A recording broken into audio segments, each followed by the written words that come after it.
So yeah, to give you a heads up, what we're gonna do, because this came up during Kind of Funny. Overwhelmingly, chat demanded that Greg and Tim talk about Final Fantasy VII Remake, and they didn't do it. Oh. And now they know Jirard is here, and they're overwhelmingly demanding that. So before we jump into Marvel Ultimate Alliance 3, for sure. we want to get Jirard's impressions of Final Fantasy VII Remake. Oh yeah. Well, let me ask you guys this. You guys played it, yeah? Yeah. Oh yeah. I didn't. You didn't play. Okay. So for those of you that did play, what are your general Final Fantasy VII opinions? Are you?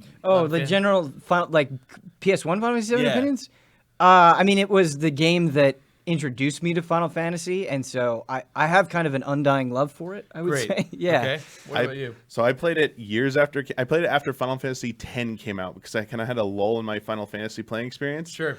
Even after that game came out, like after the years had been out already, still hit me hard. Like such a good game. The fact that it was a PS1 game outdoing like a PS2 game in terms of like its impact on me, like just hold it in the highest regards. Okay, cool. So I would say I'm amongst family then. Okay. I love Final Fantasy VII. Yeah. I'm super obsessed with it. I made a lot of dumb content on it, hours and hours of content on it.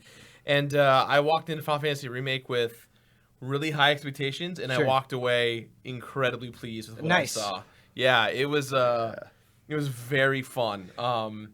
The combat, I think, was my concern at first, and to kind of get in there and start smashing the attack button, and it just felt so satisfying to have Cloud with the sword just smacking guys left and right and switching to Barret. Combat was definitely the thing I walked away from feeling the most confident about. I still have plenty of questions on the structure of the game and how much freedom you're going to have and how it's all going to play out and how substantial the new stuff is going to be. But the combat I thought was pretty smart and presented very well.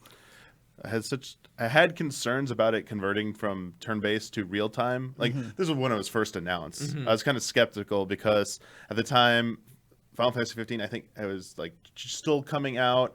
They were talking about it being kind of close to like Kingdom Hearts combat, and They had like DLC. They hadn't really proven themselves that they could do anything that was close to like real-time action. Obviously, you know, Platinum stepped in to handle Nier Automata's combat, so I was like, oh, maybe if you got Platinum, I'd feel good about this. But finally getting hands-on with this and how it felt good. Right. It felt like it was still capturing the essence of those moves. Like everything looked right still, animation-wise, but being in real time. It was like what I wanted out of Remake. I've always said I wanted the Remake to be bold and to take risks. Yeah. And yeah, the combat, like so far, nailed the first impression. It didn't feel like they made an action game and then were trying to shove like some RPG, some strategy into it. It felt like from the outset they were really trying to have a nice, careful balance of the two, which I really like. I think it did a great job, not only harkening back to what we all know and love about Final Fantasy, but respecting it. There was so much. That's the one word I keep coming back to is respect. There's so between the music and the aesthetics, and even just seeing Cloud interact with Jessie in those early moments of the tutorial and diving right in. It's like that weird Star Wars thing of like we're home, you know, like we have that immediate response of, oh, I know this area really well. I've seen this. I mean, just looking at this right now, it's incredible. It's a hard thing to articulate because it looks completely new and like different than what we remember, but it also looks right. Like it looks like exactly, and you can't really quite put your finger on it, but like everything looks like how I would expect it to look. It looks like what you imagined the game looked like when you were a kid. Right. Yeah. Good way to put it. I loved how much kind of like love and care they put into even like the smallest things to make it feel like it just was, they were going for something bigger than even like, it felt like this is worthy of a remake. You mentioned like talking with Jessie at the beginning. If you went back and talked to her again, she had like extra lines of dialogue. Oh, you're interested in me. Well, that comes later and stuff, but now you got to like go do that. Or Barret humming, you know, the victory theme or whatever, instead of it like it didn't play. Oh, Barret hummed it. Yes. That's great. Like I love little touches like that. The music too, I thought was something I was gonna miss, and they did a great job. Yeah, even like the Mako like slow drum music was like subtly there, and at first I was like, oh, it's not here, but if you like, listen closely, it like matched the ambiance of the atmosphere, and you are experiencing Final Fantasy VII almost for the first time all over again in a way that is just really comforting. I love how everything looks. Like, obviously, it wasn't a demo, but I want to say again, I really like Tifa's design in this game. Her animations look really good. Like, I was like, I just want to play as her now. Like, I just want to see those nice melee combats. I want to do all of that. And yeah, I was like a little worried, but they nailed it. Like, they both pay like respect to like the original design while like updating it. Like, I think this is like the most badass she's ever looked, honestly. Absolutely. Like Advent Children, I thought was it couldn't get any better than that, and like this one's like, okay, I like this. This is pretty good. I think one of the coolest things about this too is that for the first time ever, we're getting full control of each character individually at a time. So obviously the AI takes over when you switch characters, kind of like in Secret of Mana, right? You delegate and you switch, but the coolest thing about that switch is, like, when you play as Barret, it feels fundamentally different than playing as Cloud. Yes, you press square to shoot, but even his abilities, his limit break, it feels like you're getting different characters, which is exciting because when you get someone like Tifa can't hit flying enemies, but she can sure as hell body a couple of guys who are in front of her. So I'm excited to see what happens when you get characters like Yuffie and Vincent and see how that changes gameplay. Absolutely, because in the trailer they like showed the Tifa and Cloud fighting side by side, so the whole like maybe there's like melee combo dynamics that we haven't seen yet because you're using two types that can interact like that, or like how much depth there's still yet to be seen. Like, I cannot wait to see what they have in store for us. Yeah, it's not just that you can switch, it's that you need to. And even just in the demo, it's like Cloud's like, I can't hit these guys above us, and so you switch to Barret, or just them having different spells where it's like, okay, Barret has Thunder. He's who I need to switch to if I want to take advantage of this weakness. But something that we like do not see enough in the game industry is I always feel like there's this push to make things bigger and more cinematic and have more set pieces. But I feel like when that happens, it usually comes at the cost of depth, where it's like, okay, we're going to make this visually more exciting, but it'll be more mechanically tame.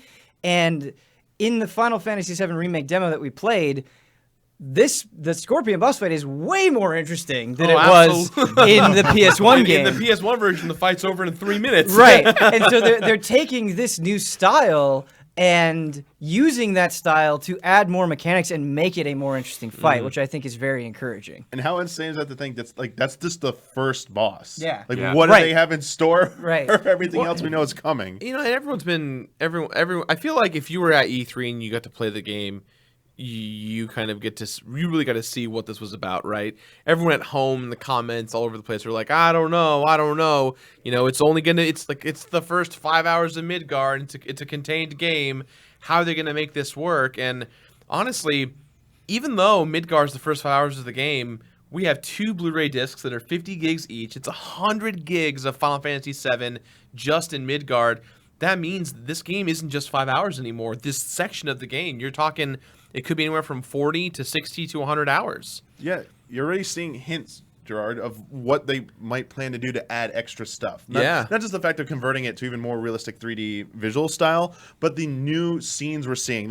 You see a scene at the end of this trailer where Sephiroth shows up in like Cloud's mind, like to mess with him. We saw this weird like Geostigma / Dementor looking thing with Aerith and Cloud when they interact. It's like they're definitely gonna flesh out the story more. We're gonna see new takes on stuff, and that's gonna take more time. So it's clearly gonna be way longer than like what you experienced in the original game. I feel like people probably, I'm hoping, will be more satisfied when we get the final product for the first part. Right. Well, and I think another thing that may be easy to overlook is, with these scenes like this, like look at all these close-up shots of just them handling items and the pacing of a scene and the cadence of voice acting. Right. Like you can't get through that as quickly as if you were just reading the text and hitting the button to advance the next window.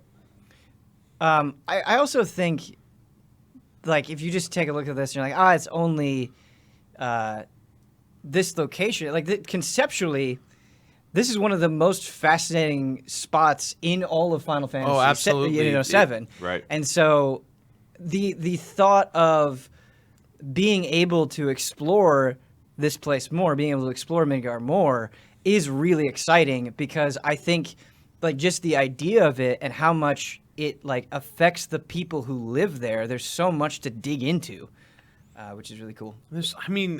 It's like we also write off the small things from the first game, right? You know, like you brought up the Sephiroth scene that they introduced here. That scene did happen in the first game, but it literally was like the screen went red and it was like, Cloud, watch out. And he's like, what? Oh yeah, we're about to build this up. But like in this demo, we saw literally this scene right here where he's like, hey Cloud, it's been a while, and yeah, like immediately the cadence, the intention is so much more drastically different. And I think that if they're going to have a lot more moments like this right here, it's only going to help the overall narrative. And you know, the fact that they're trying to make Midgard its own game, you know, it's only going to get, if it's going to be this size, this scale going forward, I can only imagine how long it's going to be until we see the whole thing. It's a really good point, because I think one of the complaints leverage against the original version of this game is the way the narrative is delivered. It can be a little bit tough to swallow at times.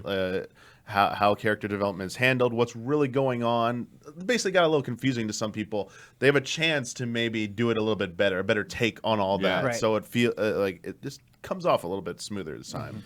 Well, and they're not messing around. You know, Final Fantasy VII is the most successful in the entire franchise. Right. You know, we haven't seen any other Final Fantasy get a treatment like this, because the level of passion and love for this game with the franchise is huge. Everyone's been talking about this since the PS3 demo back in 2005 and 6, you know, and here we are, all, you know, what, 12 years later, 13 years later, it's actually here. We're seeing it. We're playing it.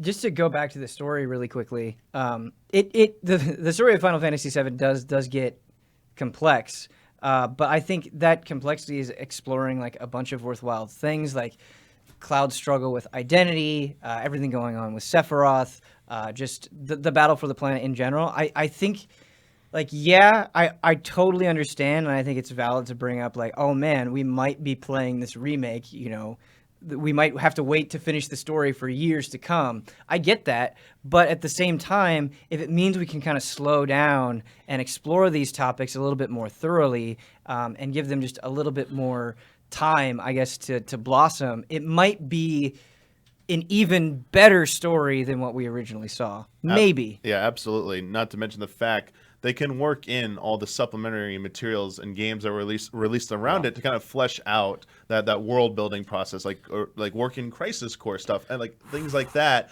to like help, you know, establish better motivations, like having more in-depth background to Zack with Cloud.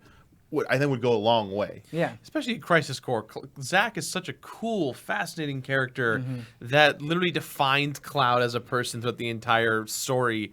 And you learn to appreciate all of the characteristics of Cloud because of what we know of Zack. And so I'm with you on that. I want to see how that plays into the overall narrative. Yeah. Last thing, I know we were talking about combat already real quick, but like we already talked about in our earlier sessions, like the fact that you're working up to stagger, like taking that Final Fantasy 13 concept, executing it in a like kind of similar fashion, but with real time. I love that. It gives more purpose to the like switching between characters. I love that. The thing that's so frustrating about Final Fantasy 13 is the combat system is awesome. I agree. I love the It combat system. It is great, really. It has a lot of depth and it feels different than anything else. It's just they don't really make battles interesting until way later on in the game. And Like really way later on in the game. Right. And so here, just having the first boss feel like it was applying the ideas underpinning that system a little bit better, I think is encouraging. Like, it just seems like they've learned the lessons with this. Now, were you guys privy to the fact that they had a 45-minute behind the scenes demo? Bradley Brad saw it. Ellis got to check that out. Yeah. Yeah. I Lucky person. I tried to sneak in. I couldn't make it happen. Oh, wow. Maximilian got in. He got in. I heard about that because someone was telling me like, oh, Max got to see extra stuff. I was like, yeah, Brad from us got to see it too. It was basically, like Brad explained, it was the full bombing run sequence essentially. Like they got to see everything there. But there's one thing that I haven't shown off that I do want to see at some point. Like it's like the one thing I'm most anxious or highly anticipating is seeing that first summon. That first summon on screen. Yes. After the Final Fantasy 15 interpretations of them, like I'm really curious. Like, some of those big ones. Like, if Knights of the Round was 3.5 minutes long, if it actually dropped frames, I would not. Like, that's accurate. That is the creator's intent right there. It is supposed to do that. Okay, this is just pure stupidity at this point, but I would love, and this doesn't happen at any other part in the game, but you do Knights of the Round, and it goes, put on your VR goggles, and it's just like you take that journey through all the planets. It just becomes its own Right. VR And- experience. Yep, and every time you do it, it'll come up with that prompt, and only for Knights of the Round. Yep. like that, and Sephiroth's Supernova. Right, yeah. It'll actually have Yeah. like director commentary. Yeah. It's so long. It's like, so we were thinking about It's just like You just hear- a film directed by Martin Scorsese appears and just starts. You just hear Nomura, and with his narration of when I was a boy. oh, so good. Oh man, very exciting stuff. Yeah. But yeah, that Final Fantasy VII remake, good stuff. Can't wait to see it.